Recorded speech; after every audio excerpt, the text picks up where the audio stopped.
Hello and welcome back to Fantasygate headquarters. I am your commissioner, Saint Shelldog, with your Week 6 recap. Before we get going with that, I would like to, for the first time, acknowledge my sponsor, Rickety Old Poker Table.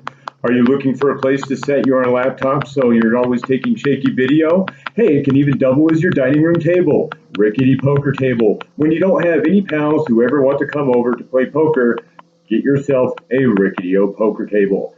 All right, thanks very much to our sponsor. I want to move on now to our recap.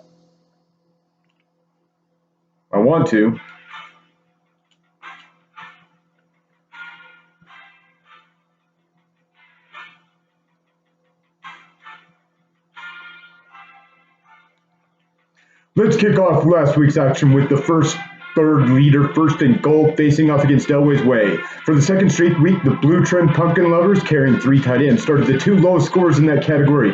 Good news for them was that for the second straight week, the Firsters could not find scores at all. They're the walking dead right now with injuries to Barkley, Gurley, and Brown, the Gurley handcuff, keeping them down. Just meeting projection was enough for Donkey Don to win handily. Elway now in first place. Next up is this week's Heartbreaker, closest match of the week between they that feel danger and the benighted ones of fantasy. New England's defense, as it has virtually every week, led the Knights in scoring, and just like last week, a waiver pickup, Carlos Hyde this time, was the only other Knight to top double digits. That was sufficient for a Monday night lead, despite Jim Connor going off for the Danger Squad. Knights had a 14-point lead plus Jimmy Graham versus Matt Stafford. Both of those players disappointed, but Graham sucked more. Dangers get their 3rd straight win while Knights drop their 5th.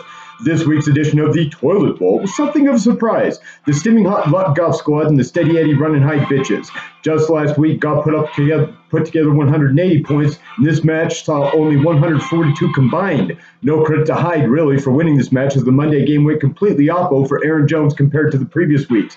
Ordinarily reliable players who stuck up the joint included Juju, Amari Cooper, Jared Goff, and Derrick Henry. It's unlikely these two teams will post such poor totals anytime soon. Next is another team who cooled off considerably from last week, Elementary My Dear Watson, scoring off against Yohan Candide Kamara. This game was decided by pass catchers Sutton, Gallup, and the quickly injured Disley for the Elementarians combined for just 12 points, while Evans, Galladay, and G.J. Moore for the headed ones put up 30. Both squads relied heavily on big QB outings. It was that separation that gave Kamara the win, breaking a 4-game slide. On to yours truly, the Saintly squad, facing up against Bruce Leroy. Not too much to get into here. Both teams exceeded projections, both strong showings from a Washington football man in flex spots.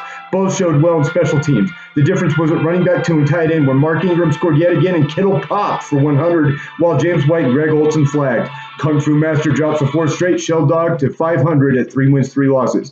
Lastly is the league's overall high score, they who claim to be shitty, facing a team that's been fading lately, the OBJYM squad. Couple of real stinker starters for each, as neither Josh Gordon of the OBs or Gerald Everett scored a full point.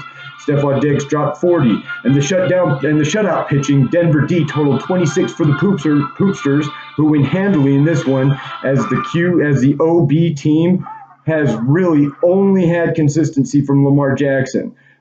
Big high points lead early isn't shitty. All right, I didn't quite make it in under the gun, but I'm going to let that be a take. Until next time, bite me.